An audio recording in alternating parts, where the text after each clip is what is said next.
meus irmãos. Quero ler com os irmãos no Evangelho de Mateus, capítulo de número 13. Nós vamos ler o versículo 44. Evangelho de Mateus, capítulo de número 13, versículo de número 44. É um texto bem conhecido, que traz uma sequência que precede, não é? Ou é a primeira de uma sequência de parábolas, chamado de parábolas do reino. Porque na verdade é chamado de parábolas do reino, porque Jesus assemelha o reino de Deus usando estas parábolas, porque ele quer, através delas, demonstrar para um povo que buscava o reino de Deus. Os irmãos notem que para o Evangelho de Mateus, que é o Evangelho que é direcionado ao povo judeu, ele traz estas sequências, né, de parábolas, chamado parábolas do reino, no capítulo de número 13. Estas parábolas estão nesta ordem, porque na mente judaica, na mente do povo judeu, o que eles buscavam era reino de Deus e vida eterna.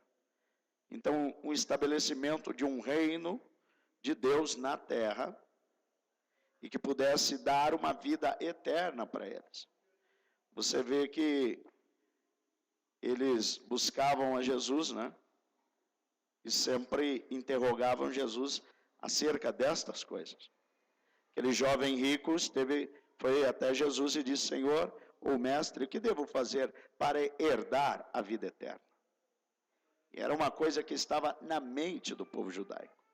E o reino de Deus. Jesus disse mesmo para eles, questionando as atitudes dele: vocês buscam nas Escrituras, não é, a vida eterna, mas são elas que de mim testificam. Ou seja, o povo estava buscando nas Escrituras, querendo descobrir a vida eterna. Mas Jesus estava dizendo para eles, viu? As Escrituras testificam de mim, elas dão testemunho de mim. E em relação ao reino de Deus, era o que os judeus buscavam. Atos capítulo 1, não é? Quando Lucas está fazendo este tratado do livro de Atos, direcionado então a um certo Teófilo, ele vai dizer, né, fiz o primeiro tratado ao Teófilo, acerca de todas as coisas que Jesus começou não somente a ensinar, mas também a fazer, não é?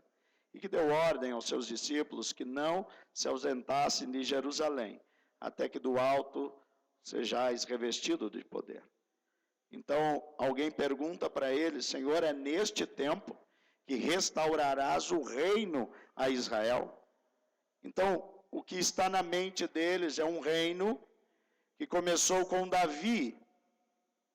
Quando Deus diz para Davi: olha, Davi, o reino que eu estou confiando a ti é um reino eterno, e a tua descendência para sempre estará neste governo, a tua descendência.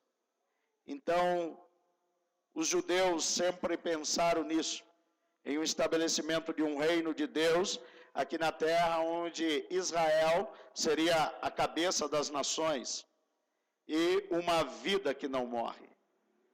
Então, dentro dessa intenção de reino que eles buscavam, é que no Evangelho de Mateus, Jesus discorre todas as suas narrativas, mostrando para eles as questões do reino, assemelhando o reino às coisas importantes, coisas que estavam do cotidiano da vida do povo judeu, para que eles pudessem compreender, então, o propósito do que o Cristo estava falando. Amém, meus irmãos? Então, para isso, nós vamos ler, não é? Mateus, capítulo de número 13, e o versículo de número 44. Todos os irmãos encontraram? Pode comigo dizer amém? Diz-nos assim também: o reino dos céus é semelhante a um tesouro escondido num campo, que um homem achou e escondeu. E pelo gozo dele, vai, vende tudo quanto tem e compra aquele campo. Amém, meus irmãos? Bendito seja Deus. Então, olhem para esta parábola que Jesus está narrando, contando para os seus ouvintes, os seus discípulos.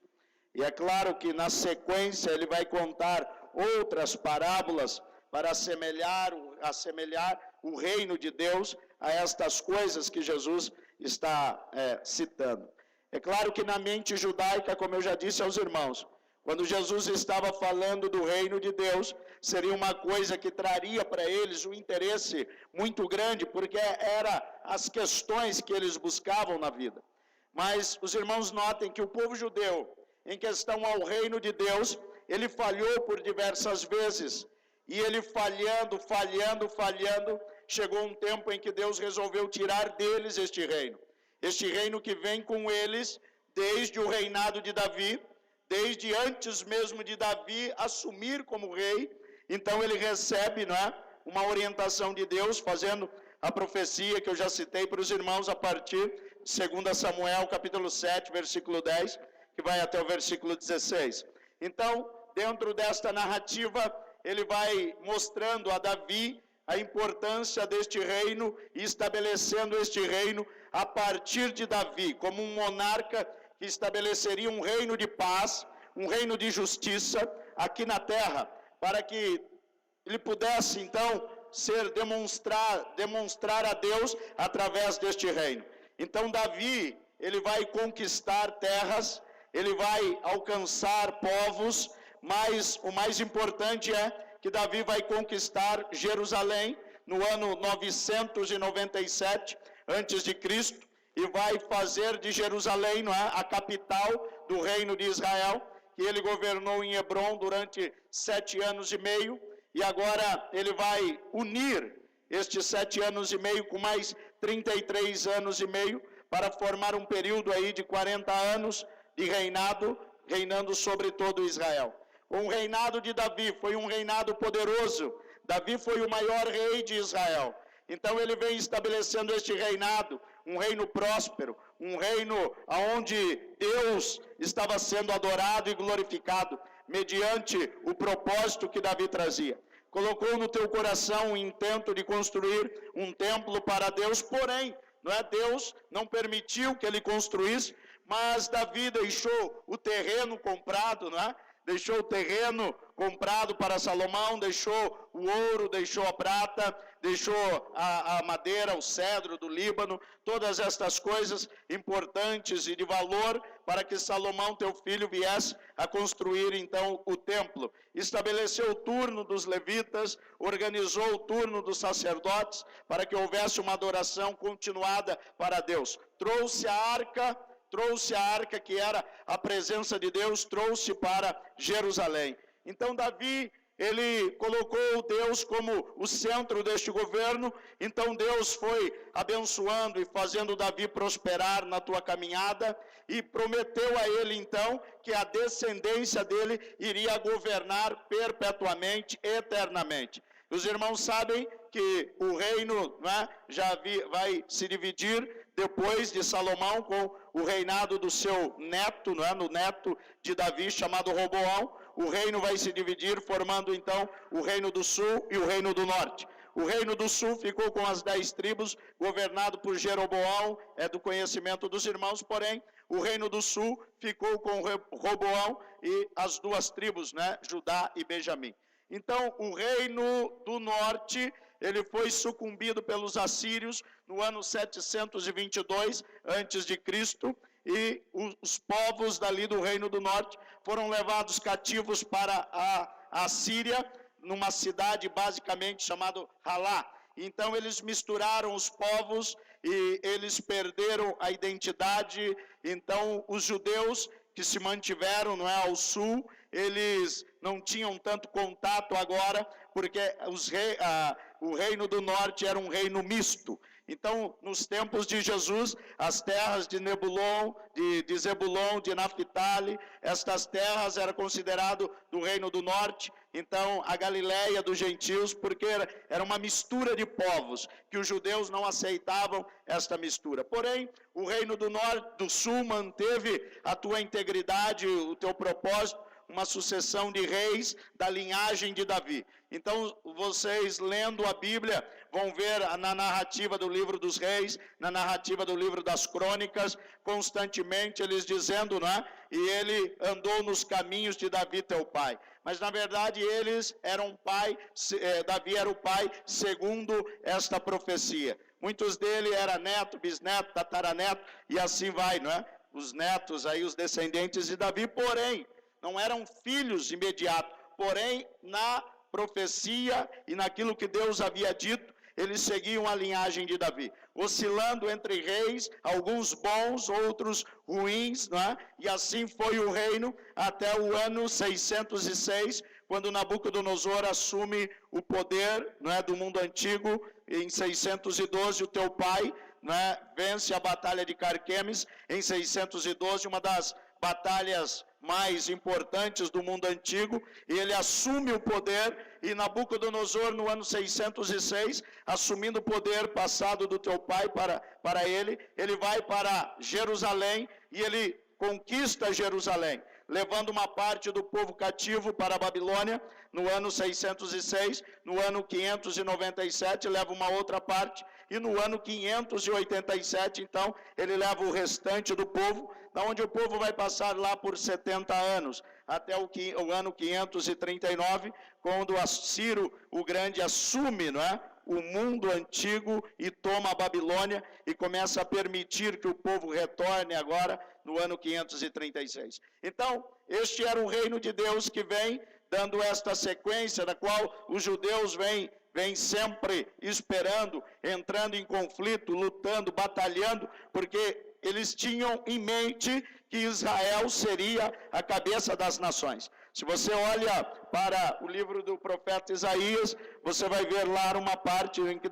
Isaías cita o antagonismo contra Jerusalém, porque Jerusalém tinha e tem a promessa de ser, não é, a cidade principal das nações, porque é a cidade do grande rei. Então todo mundo tem o desejo de conquistar Jerusalém, dominar Jerusalém. Então eles sempre viveram este conflito, até que o povo judeu estabelecesse então a tua ordem para estar no propósito de Deus, governando e liderando, não é, o seu rei, um rei que vai governar todo mundo. E Israel ou Jerusalém vai ser a cabeça, a cidade do mundo, a principal do mundo. É claro, os irmãos sabem, isto vai acontecer no tempo do milênio, quando Jesus vier em glória. Apocalipse 19:11, quando ele descer em glória e vai destruir o exército dos inimigos e vai estabelecer o teu trono em Jerusalém, e dali ele vai governar, não é,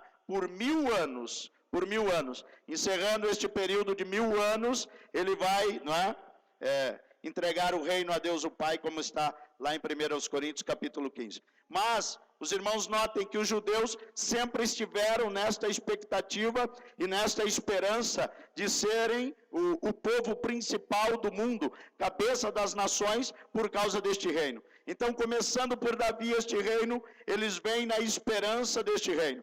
Mas eles, com a tua idolatria, com a tua imoralidade, com a tua falta de comunhão com Deus, os anos foram passando, e eles, desejando este estabelecimento deste reino, às vezes querendo fazer isto por força, como os irmãos podem olhar e ver Barrabás, que era um dos grupos daquele período, uma das facções das seitas que existia naquele período, chamados Zelotes, que era um grupo que era anti-Roma, né, que surgiu na formação do Império Romano no ano 47 a.C. Então, a partir daí, vai formar este antagonismo contra Roma, este grupo de judeus revoltosos, que por vezes queriam lutar, queriam usar a espada, a força, para tomar o reino de Israel. Então, assim Barrabás foi, não é? A acusação dele foi por matar um soldado romano, e estava lá preso junto com Jesus. Por isso, na hora em que eles olharam e viram o meigo Jesus lá, após ter sido açoitado, espancado, estar à noite sem dormir, então o povo olhou e disse, não, este não pode ser o nosso líder, não pode ser aquele que vai nos livrar. E olharam para Barrabás, aquele homem revoltoso, aquele homem, né, desta seita, que queria lutar. Então o povo, na hora que perguntaram, Pilatos perguntou, quem vocês escolhem? É claro, o povo disse, não, nós queremos Barrabás. E o Cristo, o que vamos fazer? Que o sangue dele caia sobre a nossa cabeça e a cabeça dos nossos filhos. Então esta foi a declaração deles. Então, por vezes queriam lutar, se rebelar para tomar à força este reino. Então Israel sempre viveu dentro deste pensamento, mas pelos seus fracassos, os teus erros na vida espiritual, então Deus se cansou de Israel e trouxe um povo chamado igreja, que eu e você fazemos parte, e Deus entregou a nós este reino. Mateus capítulo 21, versículo 43, ele vai dizer, e o reino de Deus será tirado de vocês e será dado a um povo que dê os frutos deste reino. E este povo, irmão, é eu e você. Deus está esperando que eu e você façamos aquilo que os judeus não fizeram, que nós não cometamos os mesmos erros que os judeus cometeram, que nós tenhamos uma vida para Deus, uma vida que glorifica a Deus verdadeiramente, que nós venhamos a viver e glorificar a Deus nas nossas vidas, não apenas com o objetivo do reino. O que eles queriam era dominar, ser cabeça, estar em evidência. Mas nós, irmãos, queremos outra coisa. Nós não queremos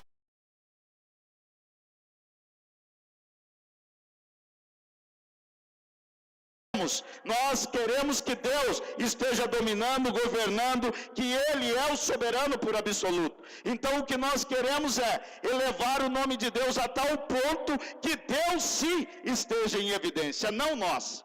Que importa que Ele cresça e nós diminuamos. Essa foi a fala de João Batista. Então nesse texto, o que Jesus está narrando para o povo olha, o reino de Deus é semelhante a um homem, não é, que achando um tesouro, ele vai, vende tudo quanto tem e compra aquele campo. E aquilo traria uma grande alegria para ele.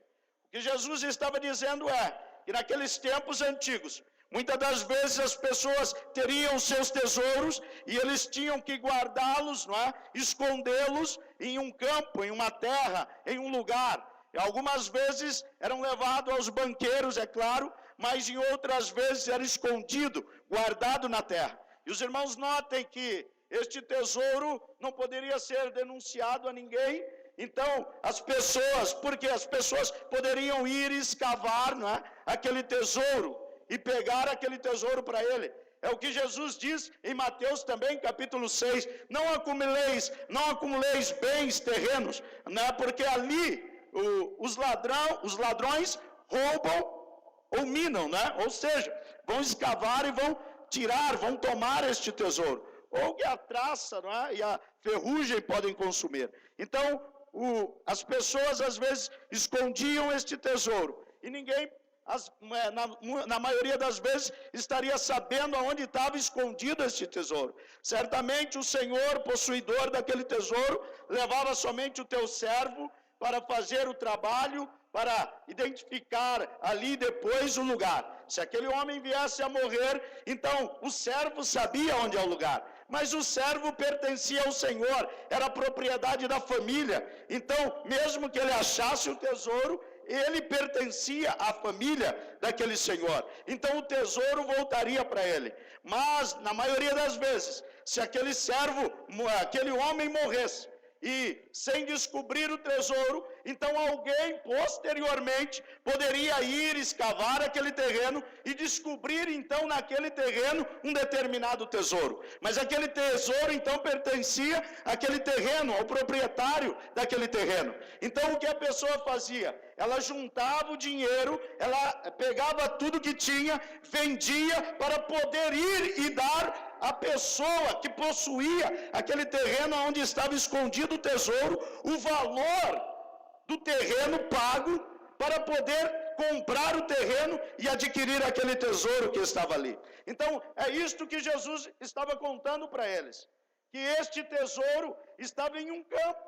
E aquele homem descobriu, de uma certa forma, que naquele campo havia um tesouro.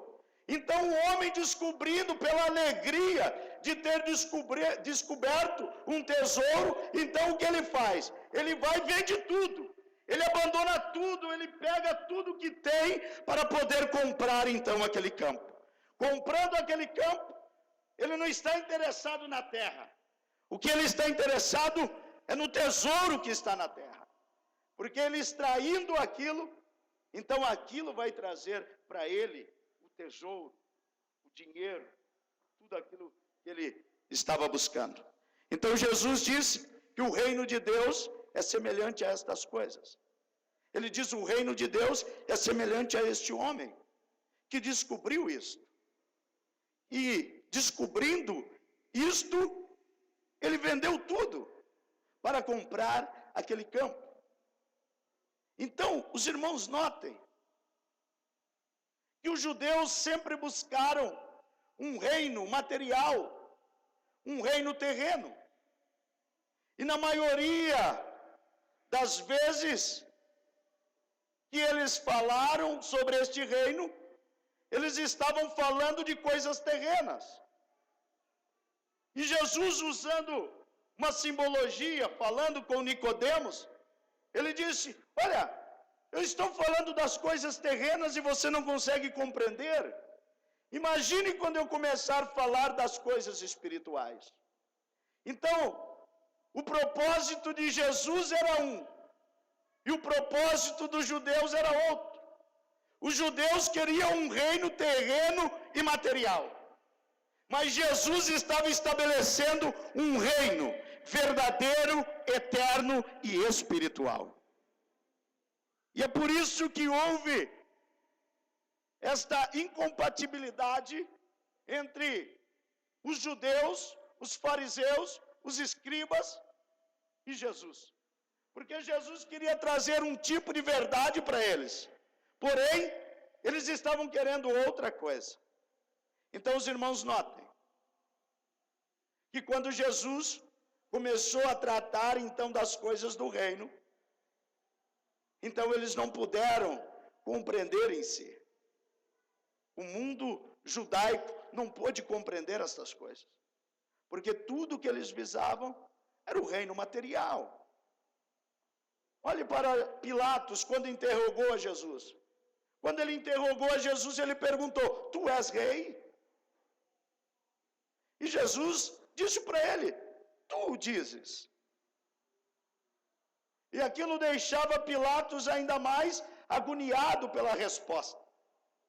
Ele queria ouvir de Jesus: olha, eu sou rei, eu vim aqui para reinar, eu vou tirar César do trono, e eu vou assumir o reino, e a capital do reino não vai ser mais Roma, vai ser Jerusalém. Era isso que eles esperavam. Era isso que eles acreditavam. Mas Jesus, em outras palavras, estava dizendo para ele: viu, o meu reino não é deste mundo, meu irmão. O meu reino é um reino espiritual. Este foi um reino que o meu Pai me deu. Isso que vocês estão vendo são coisas aparentes apenas. Mas o meu reino é um reino muito mais poderoso do que isso. Os irmãos, olhem quando os soldados foram prender a Jesus. Os soldados que pertencem ao reino material, que estava ali representando Roma. Então, quando veio o soldado, então logo Pedro sacou de uma espada e acabou cortando a orelha daquele soldado. E quando ele faz isto, Jesus diz para ele: viu, Pedro, não precisa ter este tipo de atitude. Porque se eu quisesse entrar em guerra entre o reino material e o espiritual, eu rogaria ao meu Pai e ele enviaria legiões de anjos para pelejar. Que ele estava dizendo: olha, o reino espiritual é muito mais poderoso do que este material. Fique tranquilo, a batalha não se vence assim. No campo espiritual, não se vence com a força do teu braço. No campo espiritual, não se vence com o teu intelecto. No campo espiritual, não se vence com a tua sabedoria. Não, no campo espiritual se vence fazendo a vontade de Deus e o Espírito Santo tomando o centro da igreja. É assim que nós travamos as batalhas espirituais. Não é pela capacidade humana, mas sim pelo propósito de Deus. Então, quando ele vai demonstrando essas coisas, ele vai trazer que o reino de Deus, ele é um tesouro. E as pessoas, elas têm que descobrir esse tesouro. Ele está em um campo, mas que campo ele está? No campo terreno? Não, irmão. Não é aqui que você vai encontrar um mapa dando 10 passos para a esquerda, 2 para a direita e um xizinho e vai cavar ali e vai descobrir um tesouro. Não, meu irmão, o reino de Deus é muito mais profundo do que isto. Você tem que caminhar e caminhar espiritualmente, até você encontrar a pérola deste reino, a essência deste reino, que é o Cristo e a vida espiritual. E se você encontrar Ele neste reino, eu garanto para você, irmão, que você vai abandonar tudo e vai viver uma vida para Ele. É isso que Ele está planejando e esperando de um povo que encontrou Cristo verdadeiramente. Aqueles que ainda não encontraram Jesus verdadeiramente, eles oscilam na vida espiritual. Eles não sabem o que querem. São cães correndo atrás da roda de um carro. Ele não tem certeza do que quer. Mas, irmão, eu tenho certeza que se nós encontrarmos o Cristo verdadeiramente, então Ele vai mudar toda a essência do nosso ser. Ele vai nos mostrar este tesouro escondido. Ele vai nos revelar a pérola deste reino, Charles. Ele vai começar a demonstrar a beleza desta vida espiritual. E eu garanto para os irmãos, não tenha quem resista esta glória, se nós encontrarmos este reino. Eu fico olhando para alguns homens que foram contemporâneos a ele. Principalmente o escritor deste evangelho que nós lemos. Era um homem de uma grande posição no reino, porque ele era um coletor de imposto, Levi, o Mateus. Ele estava ali coletando os impostos, e aquilo dava para ele uma grande quantia em dinheiro. Mas um dia, irmão, Jesus passou naquela coletoria. E Jesus não sentou para pregar para ele. Jesus não ficou discutindo ou debatendo uma nova religião com ele. Jesus não parou para dizer qual era o ministério que era melhor. Não, Jesus disse para ele: Levi, siga-me, apenas isso. E ele abandonou aquela banca, ele deixou tudo para seguir a vida com aquele homem que o chamou. E eu fico dizendo e pensando, irmão, o que nós estamos esperando para seguirmos a Jesus verdadeiramente? O que mais Ele precisa nos chamar para nós irmos em direção a Ele? Levi não pensou, irmão. Ele simplesmente fez a vontade de Deus. Ele entendeu que Cristo estava o chamando. E ele não sentou para calcular. Ele não sentou, Rafa, para ver, viu, quanto que eu vou perder por ano se eu seguir a Jesus. Fez os cálculos. Não. Ele disse: eu vou abandonar tudo porque eu encontrei este tesouro. Eu encontrei este reino. Eu vou seguir este reino. Você olha para a vida de um dos maiores profetas do Antigo Testamento. Você olha para Elias, um profeta que surge do nada. Desce lá dos montes de Gileade. vestindo uma veste estranha, com uma mensagem estranha, uma mensagem que afrontava o rei da cidade, que alvoroçava o mundo, que perturbava aquela rainha Jezabel. Ele veio com uma mensagem, mas quando ele estava, por fim, para ser tomado por Deus, então ele vai para um lugar, e ele encontra um homem, cuidando das coisas do seu pai. Estava lá com o teu gado, trabalhando a terra. Estava lá aquele homem chamado Eliseu, filho de Safate. E o Elias fez a mesma coisa com um dos maiores profetas do Antigo Testamento. Ele não foi lá dizer, viu, você quer me seguir? Você quer cumprir este ministério? O que você está querendo? Não. Ele simplesmente tirou a capa dele, que representava o ministério profético, e pôs sobre Eliseu. Está aqui. É isso. E aquele homem correu atrás de Elias e disse, o que o Senhor fez comigo? Porque ele sabia que Deus estava chamando ele para algo no reino de Deus. E o reino não era este reino material, porque o reino do norte já era um reino fracassado. Mas Deus estava chamando um homem para ser o profeta, para ser a boca dele na terra, para estabelecer um reino espiritual para Deus. E o Eliseu, ele não fez nenhuma exigência, a única coisa que ele pediu é, eu posso voltar e dar um abraço no meu pai, na minha mãe? E ele voltou, irmão. Abraçou o pai, abraçou a mãe e queimou a ferramenta. O que ele estava dizendo é, eu vou tacar fogo nisso porque eu nunca mais vou voltar para esta vida.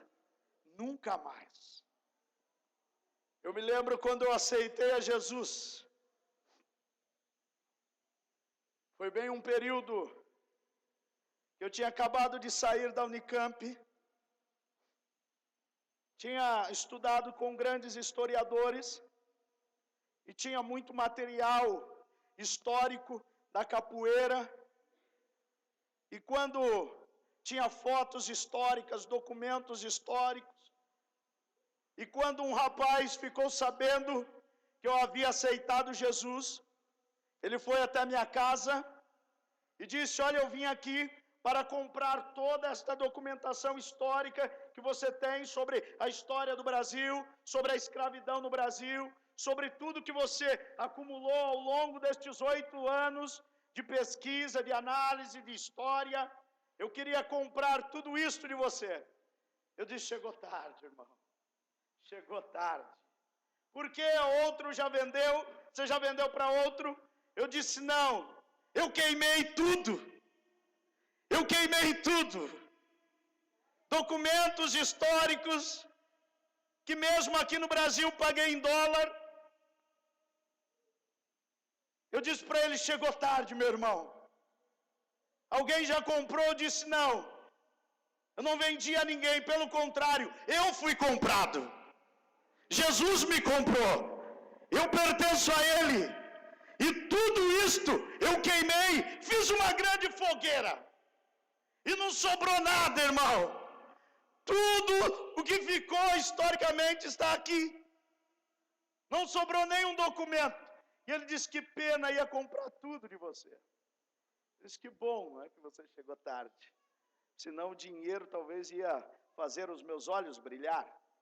Mas o que eu não quero para mim, eu não quero para o meu irmão. Então eu disse para ele, se fosse você, eu entregava também a tua vida a Jesus. Eu disse para ele. Então Eliseu, ele queimou tudo aquilo, dizendo, olha, nunca mais eu volto para esta vida. Porque eu descobri agora, qual é o motivo que eu estou aqui. Qual é o motivo que eu vivo. Porque Deus me chamou para ser este profeta. Então, quando ele andava com Elias, ele dizia, o povo vinha e dizia para ele: você sabe que Deus vai tomar o teu senhor? Ele dizia: cala-te, eu sei. E quando Elias perguntou para ele: olha, eu vou ser tomado, e o que é que você quer que eu faça por você?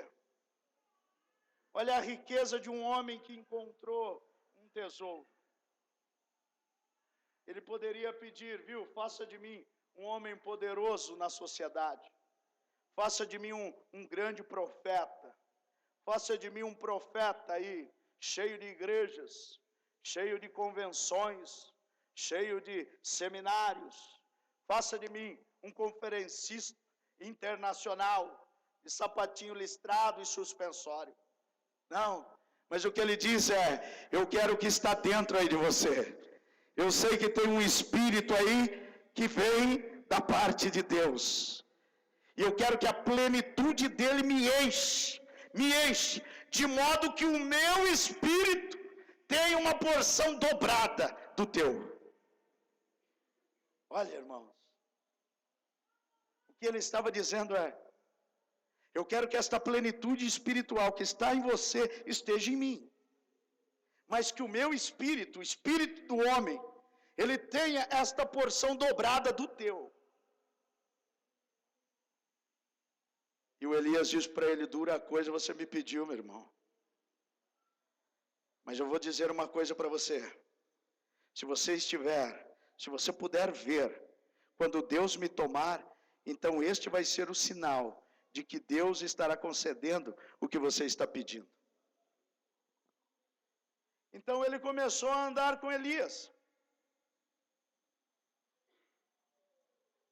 E aí Elias diz para ele: viu, eu vou até Gilgal, você fica aí. E ele diz: não, de modo nenhum, meu irmão. Eu tenho que estar atento à tua vida. Eu tenho que estar atento, porque se Deus te tomar, eu tenho que ver isto. Não, eu não vou ficar, Senhor. Viu, mas eu vou até Jericó, dá para você ficar aí? Disse: não, Senhor. Eu não posso ficar. Eu vou com o Senhor. Tipo, eu vou até Betel, você pode ficar aí? Disse: não, Senhor. Viva o Senhor, que eu não te deixarei, porque os olhos dele estavam naquele propósito. Quando ele foi para Jericó, depois ele atravessou o Jordão. Quando ele atravessou o Jordão, Deus tomou aquele homem. E ele viu Deus tomando Elias. E o que sobrou foi aquela capa, Charles. O que sobrou do Elias foi aquele ministério de profeta. Está aqui, Eliseu. E como você vai voltar agora para o outro lado? Da mesma maneira que eu vim, irmão, através do ministério profético. Tocou nas águas e o Jordão se abriu. E ele pôde passar. Ele encontrou o reino. Ele encontrou a vida espiritual. Ele estava vivendo esta vida espiritual. Mas ele, irmão, ele teve que deixar tudo lá.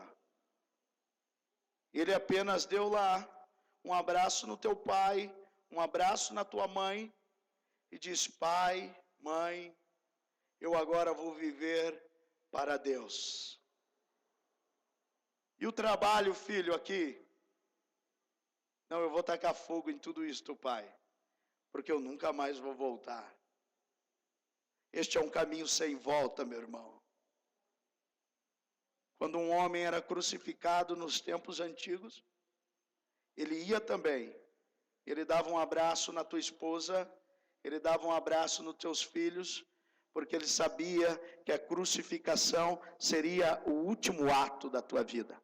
Nunca mais ele iria voltar. Era um caminho sem volta. E é isto que é a vida cristã. Jesus estava dizendo: se você encontrar este tesouro, então, o que vai ser, Mateus? Ah, se eu encontrar este tesouro, Senhor, eu vou vender tudo que tenho. e com isto tudo que eu acumulei, eu vou comprar aquele campo. Aquele tesouro será meu. E Jesus estava dizendo, isto é o reino de Deus, irmãos. Isto é a vida espiritual. Uma vida onde nós entregamos tudo, porque verdadeiramente encontramos algo melhor. E o que enche os nossos olhos neste tempo em que vivemos, é como o Juninho estava dizendo, as influências deste mundo nos tenta fazer viver como este mundo. Os gentios estão vivendo aqui como se não houvesse uma eternidade. Os gentios estão vivendo como se não houvesse um dia de juízo para nós prestarmos conta. O mundo está vivendo como se não houvesse um padrão, uma lei estabelecida pelo Senhor. Eles não estão interessados. Mas às vezes a igreja toma este curso também, irmão. Ela esquece que há uma eternidade para nós vivermos. Ela esquece que há um reino para nós cumprirmos. Ela esquece que há um Senhor neste reino. E que nós somos súditos nele. A igreja, ela esquece essas coisas. E nós achamos que podemos viver a nossa vida de qualquer maneira. E nós olhamos e pensamos, como aqueles homens puderam viver a vida que viveram?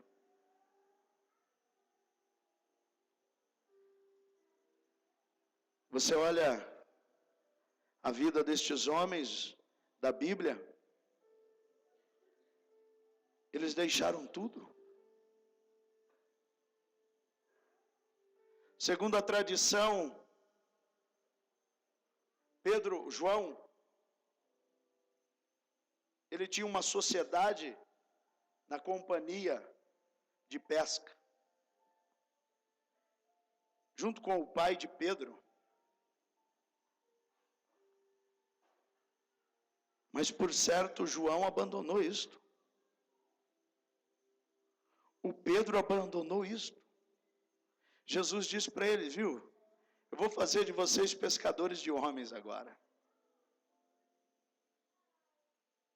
É algo muito mais produtivo.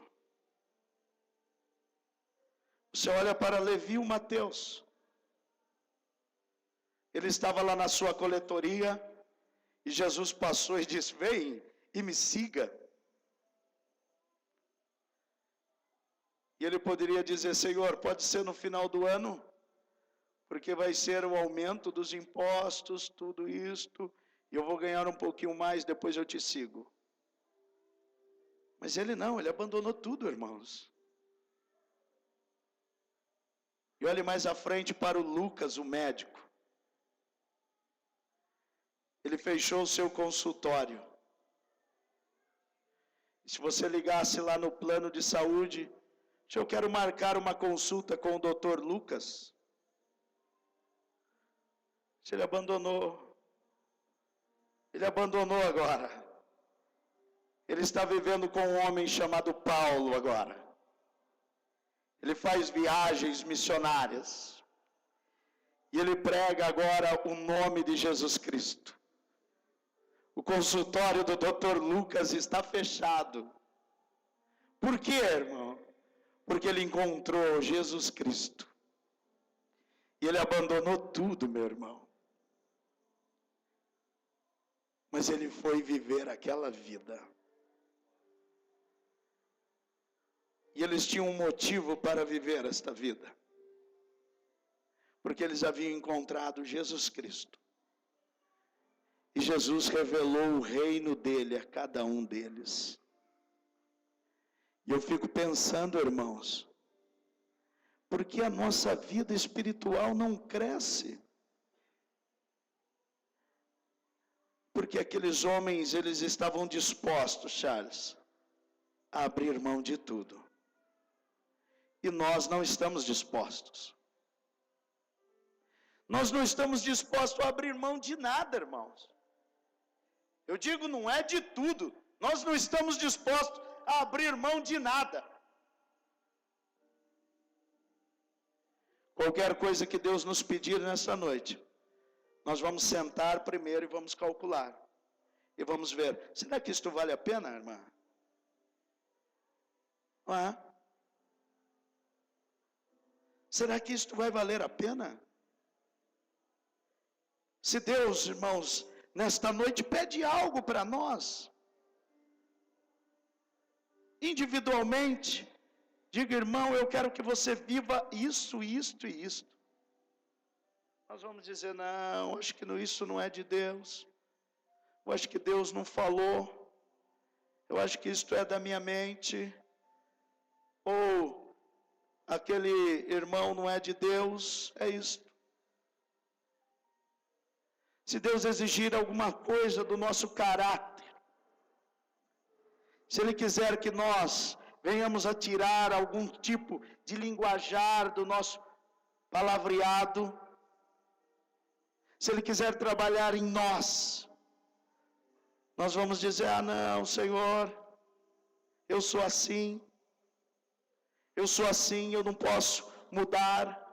Se o Senhor quiser, tem que me aceitar assim. Não, Ele não quer, irmão. Ele não te quer assim. É isso que nós precisamos entender. Ele não nos quer assim. Ele tem um padrão. É Ele quem determina as regras deste reino, porque é Ele que é o Senhor dele. Não, tem que ser assim. Não tem, irmão. Nós estamos enganados. Não, se Deus me quiser, tem que me aceitar assim. Não, Ele não vai te aceitar. Ele não te aceita assim. Mas existe um outro reino que te aceita, o das trevas. Ele aceita qualquer um lá. Não precisa nem ser religioso. Ele aceita qualquer um, o reino das trevas. Agora, o reino de Deus é somente aqueles que encontraram este tesouro, irmão, e que abandonaram tudo para viver esta nova vida, para comprar este campo, para viver este reino. É isto. Eu olho para estes homens, como eles puderam viver isto, como eles puderam cumprir isto. Porque à medida em que nós, irmãos, vamos abrindo mão das nossas vidas, uma outra vida vai se apoderando de nós. O homem, ele foi criado para estar sempre cheio. Você olha o que Jesus disse. Que quando você expulsa o demônio de alguém, ele vai por lugares.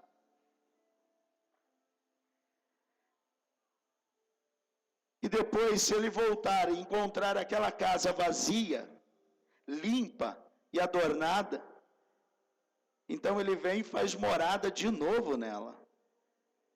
E ele traz com ele mais 7. E o estado daquela pessoa se torna pior do que antes. O que ele está dizendo é, então, se aquele tipo de vida sair dele e for repleto da vida de Deus, então quando ele voltar, ele vai dizer, não, ali já tem alguém morando lá. O Espírito está lá. Deus está habitando a casa. Então não há lugar para mais ninguém. E é isto, irmão, que Deus quer encontrar no teu povo. À medida que Ele vai se esvaziando dEle, que Ele vai entregando toda a tua vida, sem reserva, sem reserva. Ele vai abandonando tudo aquilo que Ele sabe que não agrada a Deus. Ele vai deixando. Como eu disse aos irmãos, eu reuni os meus alunos e disse para eles, viu, a partir de hoje, vocês não aprendem mais esse tipo de coisa comigo. Eu aceitei a Jesus, vocês deveriam aceitar também. Eu estava tocando em 3 grupos de pagode. Eu abandonei, as pessoas ligavam, vamos fazer um samba em tal lugar. Digo, meu irmão, eu aceitei a Jesus. Mas que tem a ver isso aí? Irmão, eu aceitei a Jesus. E eu não quero mais nada desta velha vida para mim. Nada. Eu fui deixando, irmão. Era o meu emprego, era do que eu vivia na época. Minha mãe fazia coxinhas, e eu saía para vender aqui, na Vila Real. Eu abandonei tudo, irmão. O senhor não tinha vergonha, pastor? Claro que tinha. Hã?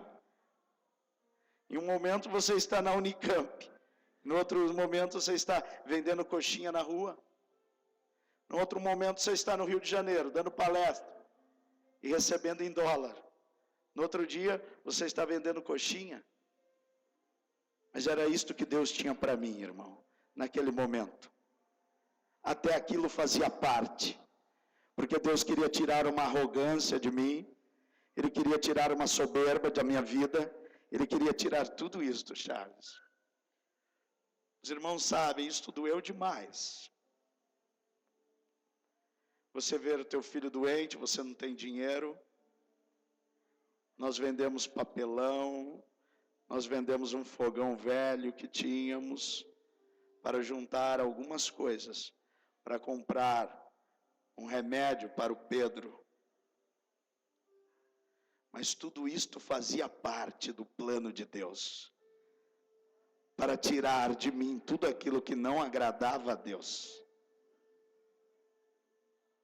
E eu penso, irmão, que Deus quer tratar isto conosco nesta noite. Vamos estar em pé, irmãos. Aleluia.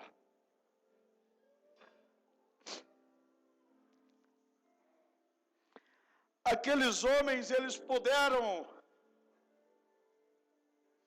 abrir mão de tudo. Mas Deus tinha tudo para dar a eles. Tudo, irmãos. E os irmãos sabem, eu não estou falando de coisas terrenas. Aqueles homens foram invencíveis, irmãos. As prisões não puderam prender aqueles homens. Paulo e Silas em Filipe. As cadeias não puderam prender o louvor daqueles homens. Eles tinham um cântico para cantar naquela noite, Wallace. Eles tinham motivo para estar lá, glorificando a Deus, mesmo em prisões. Eles tinham. E Deus podia balançar aquela cadeia. Deus podia balançar aquela cadeia quando 2 homens adoravam a Deus. Mas eles abriram mão de tudo, irmãos, tudo. Mas Deus também tinha tudo para eles. E enquanto nós tivermos reserva, Deus também terá a sua reserva. E no dia que nós nos desprendermos de tudo, será o momento, irmãos, em que Deus nos dará tudo espiritualmente. Uma capacidade espiritual fantástica para viver o reino de Deus na terra, para glorificar o Senhor deste reino, para irmos e implantarmos este reino. Olhe para a força da igreja hoje. Nós não conseguimos nada. E por quê, irmão? Porque nós não abrimos mão de nada. Mas se nós, irmãos, encontrarmos este tesouro verdadeiramente, e nesta noite eu posso dar um mapa para você, alguns passos à frente, e haverá um xizinho aqui neste altar, onde nós podemos falar com Ele, e dizer: Senhor, eu quero fazer parte deste teu reino, verdadeiramente. Eu estou disposto, Senhor, a abrir mão de tudo, Senhor.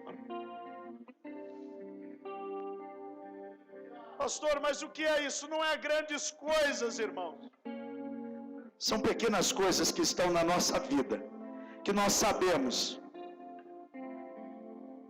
que atrapalha nós neste reino de Deus. Pequenas coisas.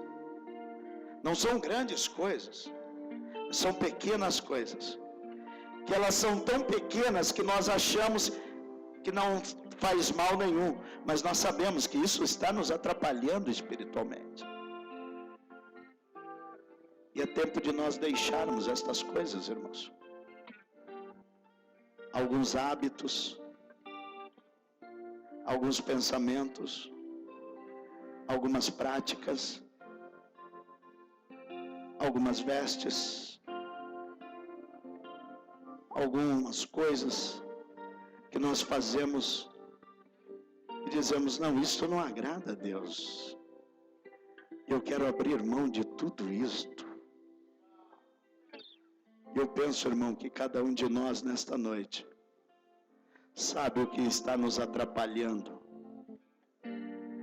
E é por isso que Deus está nos chamando nesta noite. Você encontrou este tesouro? Então deixe tudo, irmão. Deixe tudo. Você encontrou a Cristo nesta noite? Então deixe tudo, irmão. Então deixe tudo nesta noite. E eu te convido então, irmãos, nesta hora, para este altar. O lugar onde você pode entregar tudo a Deus.